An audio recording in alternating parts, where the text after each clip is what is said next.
Pàálẹ̀ kínní, pàálẹ̀ kejì, ojú òun ò bá fọ́, ràbàràbà ni ó máa wò. Pàálẹ̀ kínní, pàálẹ̀ kejì, ojú òun ò bá fọ́, ràbàràbà ni ó máa wò. It's just an advice. Your husband beat your wife today, you beat your wife tomorrow. Something bad might happen to the wife, so they are advising you to stop domestic violence. It's just to curb domestic violence. Pàálẹ̀ kínní, pàálẹ̀ kejì, ojú òun ò bá fọ́, ràbàràbà ni yóò máa wò. Ẹ̀yin tèmi báwo ni o ṣe wà? Ẹ̀lẹ̀lẹ̀lẹ̀lẹ̀lẹ̀lẹ̀lẹ̀ ṣe wà. Ẹ káàbọ̀ sí ẹ̀kọ́ èdè Yorùbá pẹ̀lú Ìfẹ́ Olúwa. Learn Yoruba with Ìfẹ́ Olúwa. To my new subscribers, thank you very much for subscribing. To my returning subscribers, you guys are the best. Thank you very much for subscribing. So what are we teaching ourselves today? Kí ni àwọn nǹkan tí a fẹ́ kọ́ra wa lénìí? A fẹ́ kọ́ra wa ní òwe Yorùbá, òwe ilẹ̀ Yorùbá, proverbs in Yorùbá, proverbs in Yorùbá, òwe ní ilẹ̀ Yorùbá.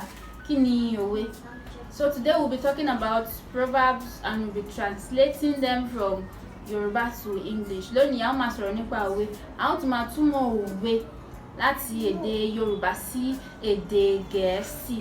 Òwe ni ẹṣin ọ̀rọ̀. So Yorùbá words derive strength from proverb. Òwe ni ẹṣin ọ̀rọ̀. Òwe ni ìrírí àwọn Yorùbá tí ó jẹ́ òtítọ́. Òwe ni ìrírí àwọn Yorùbá láti ìgbà dé ìgbà tí ó jẹ́ òtítọ́. Òwe ni ìrírí àwọn Yorùbá láti ìgbà dé ìgbà tí ó jẹ́ òtítọ́. That means proverb is the true experience of Yoruba people from time to time. So now we'll be translating Yoruba proverb to English. A ó máa túmọ̀ òwe èdè Yorùbá sí ti Gẹ̀ẹ́sì. Ẹ wá nǹkan fìdílé kí ẹ fìdílé nǹkan. Just relax and listen to us. Ayé kò tọ́, ọ̀run ò fèkì.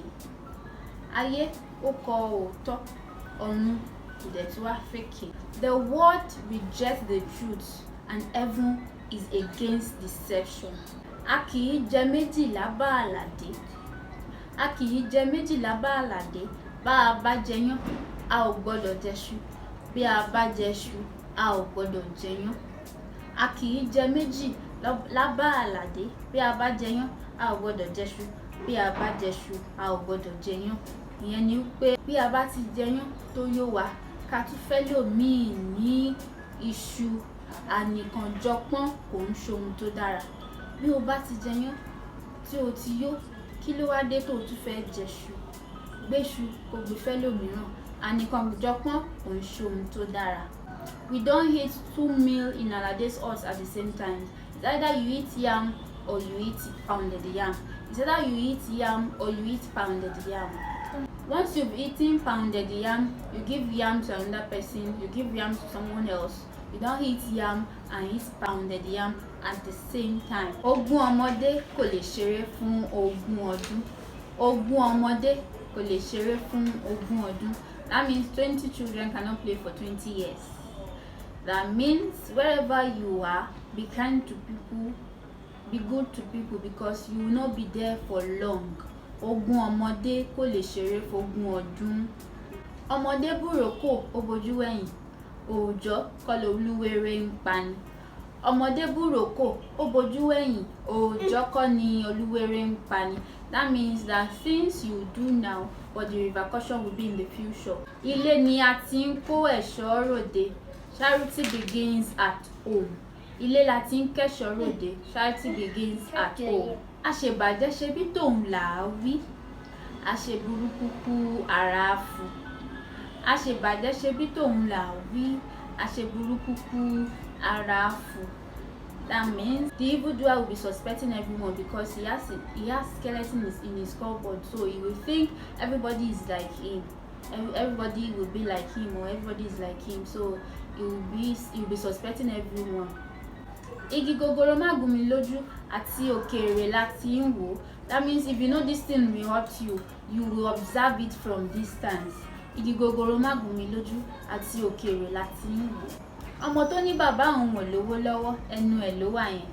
That means the child that says his father is poor, let him grow up and see how easy it is to make money. So ọmọ tó ní bàbá òun lówó lọ́wọ́ ẹnu ẹ̀ ló wà yẹn. Ohun tó bá ṣe ní lẹ́ẹ̀kínní kò gbọ́dọ̀ tún ṣe ní lẹ́ẹ̀kejì. Once beaten, twice shy. Ohun tó bá ṣe ní lẹ́ẹ̀kínní kò gbọ́dọ̀ tún ṣe ní ẹ̀ẹ̀kejì. Pàálẹ̀ kínní pàálẹ̀ kejì ojú òun ò bá fọ́ ràbàràbà ni ó máa wò. Pàálẹ̀ kínní pàálẹ̀ kejì ojú òun ò bá fọ́ ràbàràbà ni ó máa wò. This proverb is to curb domestic violence. The husband that is beating the wife, if you beat your wife today, you beat your wife tomorrow, something bad might happen to her. Kárìn kápọ̀ yíyẹni. That means doing things together, working together brings honor. Kárìn kápọ̀ yíyẹni. When you do things together, it's bring honor. Kárìn kápọ̀ yíyẹni. Pàálẹ̀ kínní pàálẹ̀ kejì ojú òun ò bá fọ́ ràbàràbà ni ó máa wò. Pàálẹ̀ kínní pàálẹ̀ kejì ojú òun ò bá fọ́ ràbàràbà ni ó máa wò. It's just an advice to the wives, to the husband and wife. So if you are beating your wife today, you beat your wife today, you beat your wife tomorrow, something bad might happen to the wife. So they are advising you to stop domestic violence. It's just to curb domestic violence. Pàálẹ̀ kínní pàálẹ̀ kejì ojú òun ò bá fọ́ ràbàràbà ni yóò mọ̀ ọ́n. Àyàngbé ajá dùn ṣùgbọ́n kí ni a ó jẹ kí ajá tó gbẹ? Àyàngbé ajá ó dùn ṣùgbọ́n kí ni a máa jẹ kí ajá tó gbẹ?